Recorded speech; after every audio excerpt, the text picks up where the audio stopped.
Welcome, everybody. This is the Life Enthusiast online radio and TV network, restoring vitality to you and the planet. I'm your co-host, Scott Patton, and joining us as usual is the health coach at Life Enthusiast, Martin Patella. Hey, Martin, how are you doing today? Hi, Scott.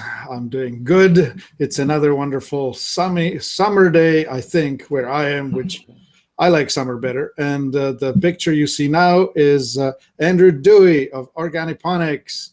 And we would like to introduce him to you, wonderful enthusiasts, because we think it's important to become revolutionaries. I know that the most revolutionary act you can commit is to start growing your own food. That's right. We want everyone to be a rebel and have good, healthy food. And it seems like the only way you can do that these days is by growing it yourself or know a person that is growing it and what type of person they are, whether they're doing it the proper way or filling it full of GMOs and herbicides. So welcome to the show, Andrew. Tell us a little bit about Organiponics, because you've got quite a different take on the whole organic movement and on the whole hydroponics movement too, which I think is absolutely fascinating. Okay, first of all, great to be here. Organiponics are, basically what we do is we design and build hydroponic indoor grow systems to allow just about anybody in the world to grow plants, produce, whether it's greens or herbs or lettuces of almost any kind, in their home with ease. You don't have to have a green thumb. You don't have to be a farmer. A lot of the work is done for you.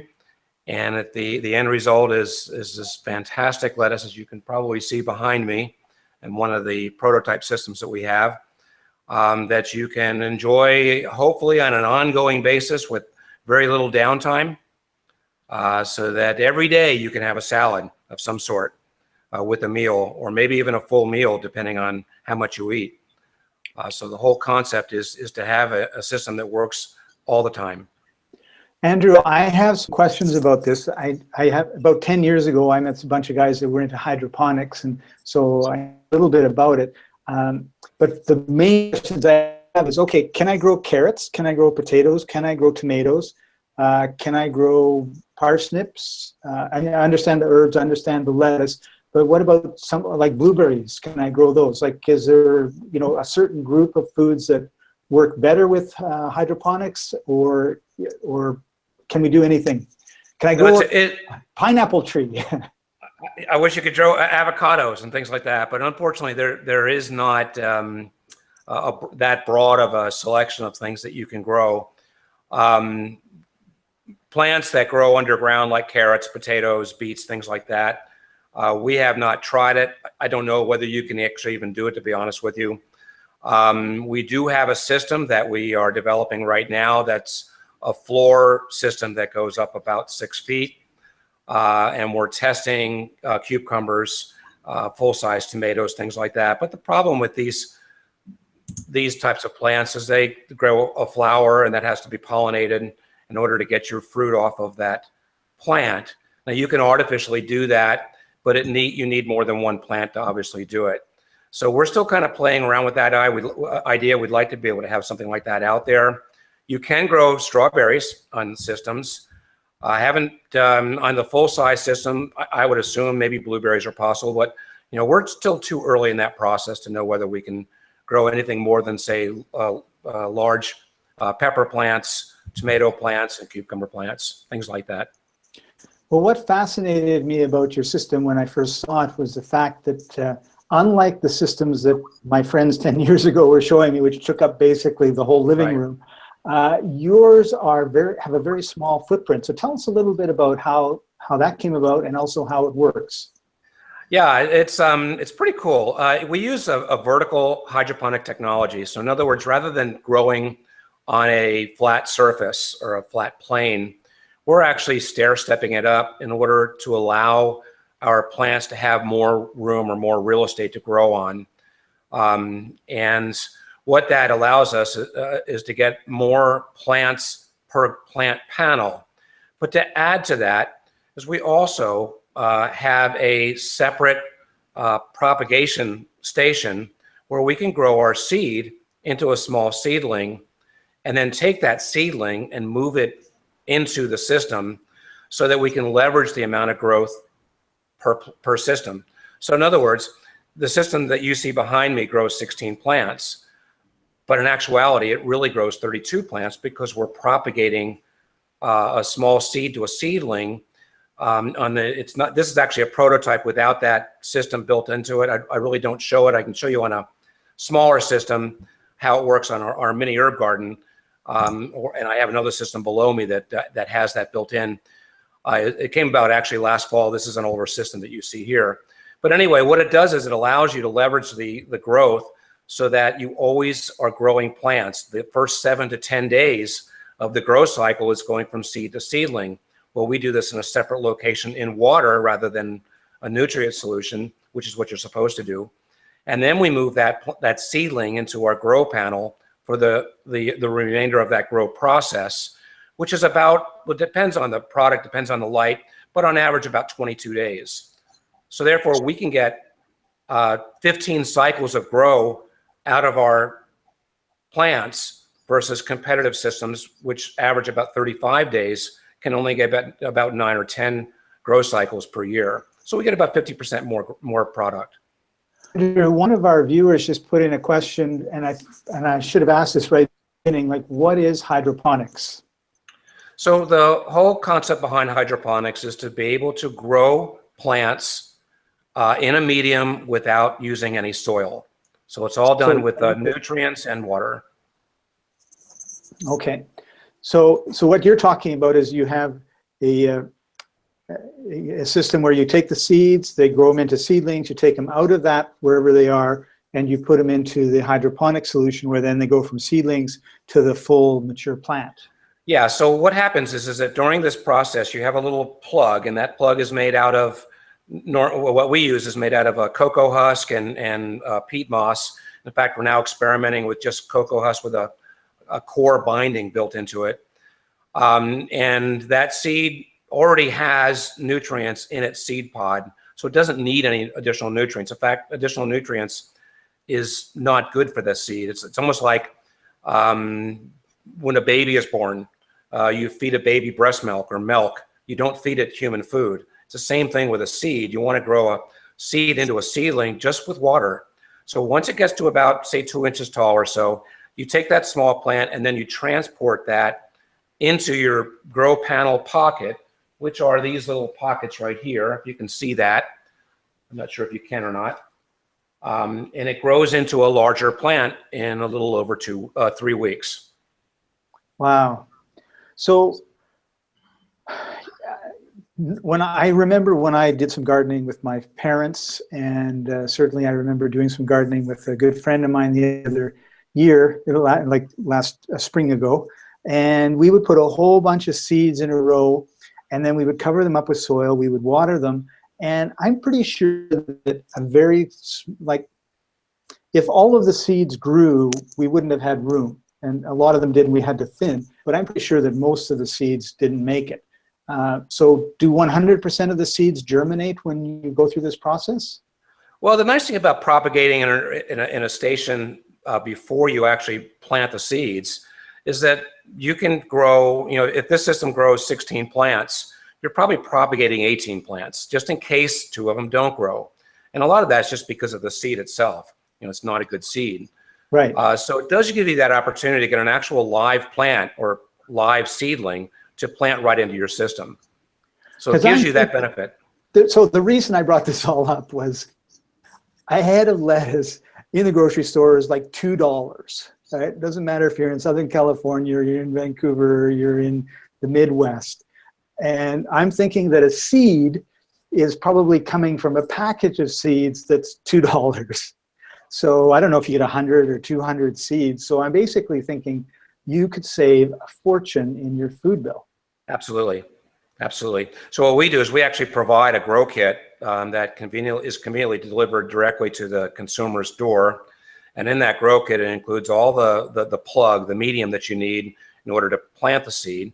It includes some standard seeds, and it includes the nutrients that you have to put into your water in order to, that's your plant food, to actually grow the plant after it becomes a seedling.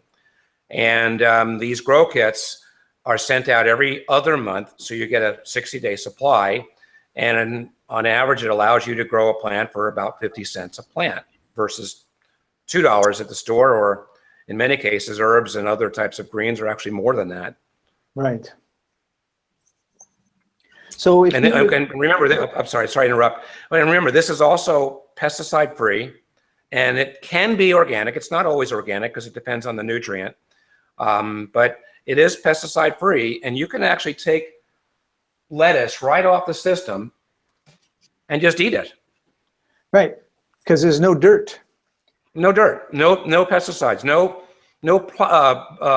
bird droppings or any other issue that could affect that leaf. Yeah, the hogs. I was thinking of other things till you said bird dropping, and then you grossed me right out.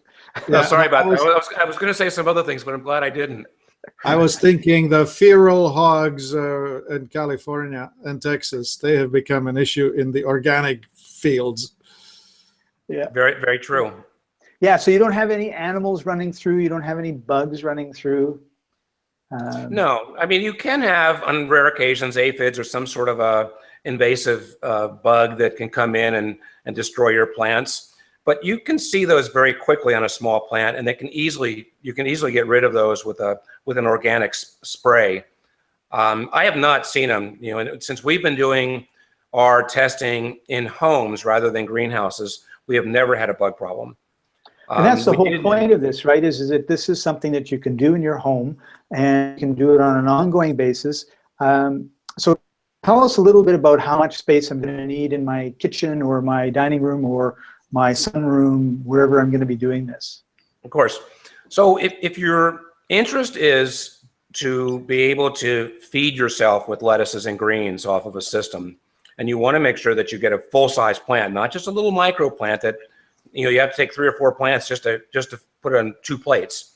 In order to do that, our system, like the one you see here, is just under 24 inches wide. I don't know what that is in centimeters, whatever that number is, and it's about 16 inches deep. So not very big. No, not at all. And so we have a smaller system, a mini herb garden system, that's only about 12.5 inches wide. Now the plants are a little closer together. They are in a vertical system. There's 2 rows of systems, and I can show you that in just a second if you want to see one of these systems. We'd love to see it. Yeah, and those things are only 12.5 inches wide, so they can easily fit on a countertop next to your stove where you're cooking. So you can just pull basil or mint or any type of an herb off of it and use it right in your cooking. So Andrew, I just have one quick question about the countertop. Do you advocate having it like by a window where it gets sun, or in like your sunroom, or do you, like if your kitchen is say all enclosed and it's not really, all it gets is the incandescent light or whatever your lighting is it better to have it near a window? Well, when I first started this business, I was all pro natural light. I wanted everything to be natural light. And at that time, this was back in 2012, 2013, and LED lighting wasn't where it is today. It's improved quite a bit since then. And if you have a proper natural light to grow plants in your house, by all means use it. But I would say 90% of the people out there don't have the proper light, so they're going to have to use LED lights or some sort of an artificial light. Our systems, we sell them without the light kit or as part of the system itself, but they are available. We're not looking to make money on the lights per se. That's not our interest. We want to make sure that you grow a good quality plant. So I would say that maybe 10% of the people have a sunroom or maybe an attached greenhouse of some sort where they can grow their own plants without the lights. But the majority of people will need lights. Yeah, I'm thinking that you would need to have a light tunnel directly to the roof, because if you don't have direct light coming off the top, there's just not going to be enough. Windows won't cut it. It has to be top light. And it's got to be the perfect setup for you to do it with natural light. Yeah, I think it would be actually wonderful if you did have a lighting kit with LEDs, because these days that's the way to go. Yeah, we're testing a lot of light kits right now. Some of them work really well, some of them don't work at all, and they claim to be grow lights. So it's actually a little bit of a headache to us, just because we're trying to find that proper system. One of the issues that we have is that the cannabis market here in the United States, these guys are getting so much funding that they're not spending a lot of time trying to get the better pricing on their lights. They're just paying what the going rate is, and it's really affected that market. The people in the LED lighting business, to my knowledge, are making pretty good margins on their product, which forces us to go overseas to find manufacturers in places like China so that we can have them create our lighting for us. So we're using different lights that are made here in the United States just to test, but we're also using lights that are made in China to test those also. Some of them work great, some of them don't. This system right here above me, that's a very old, what they call a T5 light system. We're putting different types of light tubes in it to test it out. The system that's below me, don't know if you can see this or not. Oh, yes. Can you see that system there? That's a light. This is a light panel that we just purchased about 2 weeks ago or so, that has about 45 watts of light that comes off of it. That's all LED. That's working very, very well for us so far, but it's still a little too early in that process to know whether it's going to be the perfect light. You really can't see it, but I've got some other, you can see the lights on some other smaller systems above me that I'll pick up the computer so you can see them a little bit more in detail. But those are one's using a T5 light that's really not enough light, but we just want to see how long the grow process is with it. And then another one is using I think it's a 20 watt light, LED light that does fantastically well. So we're getting there. We're just not exactly there on the lighting just yet. So I'm curious, a couple things. One is, if I wanted to lift them up and move them to another place, am I going to be spilling water all over my house? It wouldn't be a good idea to do that. Now, the small systems that are only 12.5 inches wide, the little herb gardens, it comes with a basin that has the propagation station built into it. And then it has a grow panel or a grow dome that sits on top. And if it's fairly snug above your basin, water won't leak out, but it's still going to be kind of a clumsy carry to bring it to another location. So the bigger I systems, need to find a spot for it, put it in that spot, make sure I've got enough light on it, and then I don't have to worry. Yeah, and we have thought about actually creating a cart of some sort where you can, it's designed to fit the countertop system so that it can roll. All you have to do is unplug the pump and the lights, which is just a one plug because it fits right into a microprocessor that's connected inside the system. And all you would have to do is just roll it, unplug it, and then roll it to wherever you want to use it. We've had people ask for that already, and some people say, well, it's a necessary, one of those necessary items that you have to have. I'm not sure if that's the case, but we'd love to be able to have it so it's convenient for anybody to use. Right. So how do I know when to turn on the lights and turn them off? You don't. The system does it for you. That's one of the great things. The microprocessor built in, the initial system is going to have a module in it that actually controls the timing for your lights and your pumps or pump that's within the system. And it's all going to be manufacturer built in by the manufacturer or us. And it's typically just an 18-hour on, 6-hour off for the lights. But the pump itself is always on. It's continuously, well, it's on and off 24/7. So it's basically only on for about 25 seconds and then off for about 12 to 13 minutes. And then it turns back on again. So that's always working for you. All the consumer has to do is make sure that the water level is at its proper level, and to make sure that it's getting fed properly, which is every 1 to 2 weeks you have to feed it some of the nutrients out of its bottle, and that is all. We provide an ongoing a downloadable app so that consumer can be reminded to do these things. So if they forget, it's not going to kill the plants. The app will tell them, hey, you may need to add some water. Check your water. Wonderful. The nice thing is you don't use that much. Yeah. Each plant, we save about 90 to 95% in water usage for plants versus traditional soil farmers. Behind this grow panel is an aeroponic grow or spray system that actually sprays the back or the roots of the plants. Whatever doesn't absorb into the roots actually just drops right back into the basin, and is used, the next go around, the next time the system turns on. So in a full cycle, you're using about 40 to maybe 50 ounces of water. And that includes at the very end when, after about 45, 60 days, you need to replace what's in your basin because it's got too much of a sodium buildup, which is, you don't want too much sodium in your plants. It's not going to grow a proper plant. So that assumes that you've got to throw some of that away at some point in that cycle or between two cycles. Right. So, yeah, that's really cool. I think this would be a great time for you for us to have show and tell. Because Okay. I was just looking at your site and I noticed a picture twirling around of the unit, and I thought, well, this would be a really good time probably to show everybody exactly what it is we've got. If you have one. Well, let me move this microphone because I don't think this is working. Out of the way. It is working. Oh, it is. So you can hear me? Interesting. All right. So this is just working for me to be able to hear you, and that's it. So my mic is actually working. It's not coming off the computer. So anyway, you moved it. Sound changed. Okay. I'm going to move it a little bit closer again. So what you have right behind me here is a counter 16. Oops.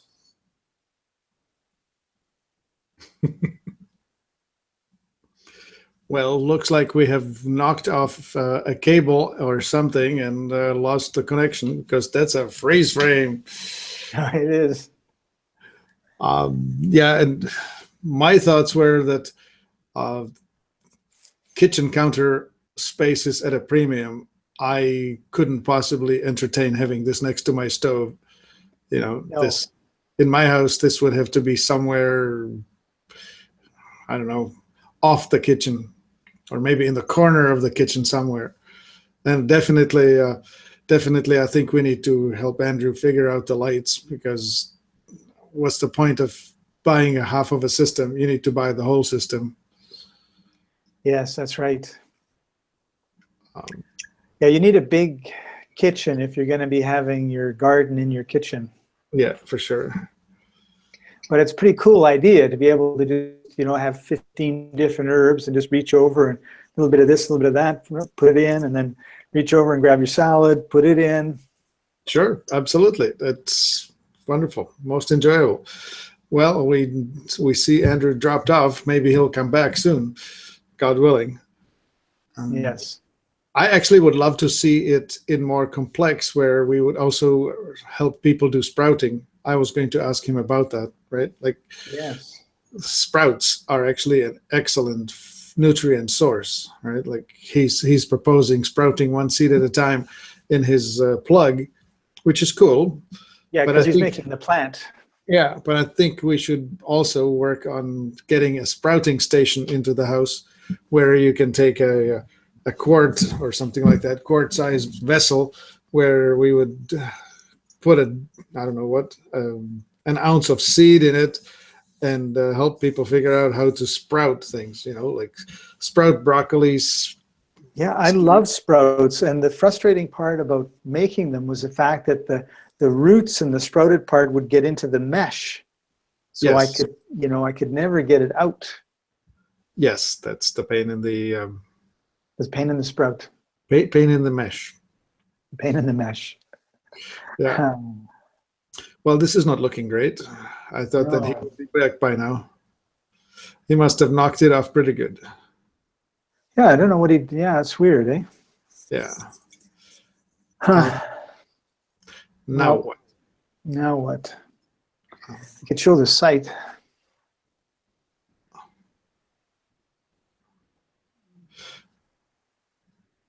I'll do that. All right. Oh. Okay, I heard that. Pardon me. Well, I'm going to edit all this out. Yeah, I imagine. I have been farting and belching like crazy since I've been here because I've been nothing but eating organic vegetables, no meat. Oh, you're on a vegetarian diet? Yeah, Oh, that's... I know. I'm working hard to make sure I eat stuff, lots of eggs. No, go get some fish. Oh yeah, I had fish. They eat fish. I had fish yesterday. It was very good. Get lots. All right. So this is clap your hands or something. I don't know. all right. This is the orgiponics website, which is really fascinating. We've got the tabletop. This is what it looks like. And so it has two sides to it. Yeah.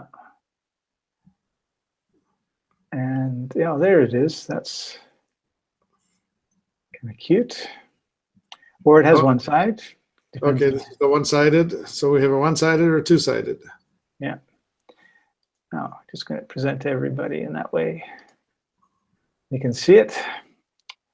And here we have our 90% less water. I was going to ask that question, but he answered it before I could. And 70% less produce costs. And really, when you think of refused to buy this when it hit $1. Yeah. You know, now it's at $2. It's crazy. And 10 months to pay, so your savings will pay for the unit within Start after 1 year. Yeah. And this is what the shelf unit looks like. Right. Very nice. So that's And 12 plants. And then this is the countertop unit, 16 plants. And this is what he was talking about, it being an angle. What's that? Well, the shelf unit was a steeper rake on it, right? Like it was less depth. Yeah. And then we have the tabletop unit, which is the one that has two sides. Yeah. And this was the app that he was talking about, which I thought was really cool. It tells you when to put everything in. I imagine that different plants have different nutrients. I mean, it's water, and you have to put nutrients inside it, right? Yeah, you need to probably make sure that it's related plants because they will all be in the same bath. So yes, good point. I'm visualizing that things that you could grow in this medium would have to be the top side, so bok choy or lettuce or herbs, arugula, that sort of thing. There probably is a list of things that that we should be able to present with it once we get it going. Yes, yeah, it's really a neat system and compact. And it sounds like he's just getting ready to launch it. Yeah, but now we need to see if he can relaunch himself back here. Yes, doesn't look like that's happening. No, it looks like we have a failure to launch. Well, he talked enough about it, so we can just sort of close it off now. We've talked about his website and the way the units look. And well, so when can people get it, and where can people get it? Yeah, that information will be in the description. Yeah, if you're interested in getting the organiponic system, the information will be in. Unfortunately, Andrew is, I don't know what happened. Succumb to the gods of technology. I keep thinking of that movie where the plant eats you? I forget what it was called. Triffids, I think. Triffids or something. I was thinking, yes, so they got him. But obviously can't get back on for whatever reason, and I'm sure he's upset about that, and it's unfortunate. But his contact information and how you can get it, put it into the description before we finish editing this episode and get it out to you, so you'll have all that information. If you are concerned about health issues, about what you're doing, whether you're doing everything right or doing everything wrong, and you need some advice, Martin is our health coach, so you can always give him an email, and he'd be happy to talk with you and see what he can do to help you with whatever your issues are. So, Right on. Martin, if somebody wanted to do that, how could they hold of you? Right, indeed. Call me at 866-543-3388 or reach me on the website at life-enthusiast.com. Thank you very much for listening. I'm looking forward to hearing from all of you. Thanks for joining us, everybody. This has been the Life Enthusiast online radio and TV network, restoring vitality to you and the planet. We'll see you next time.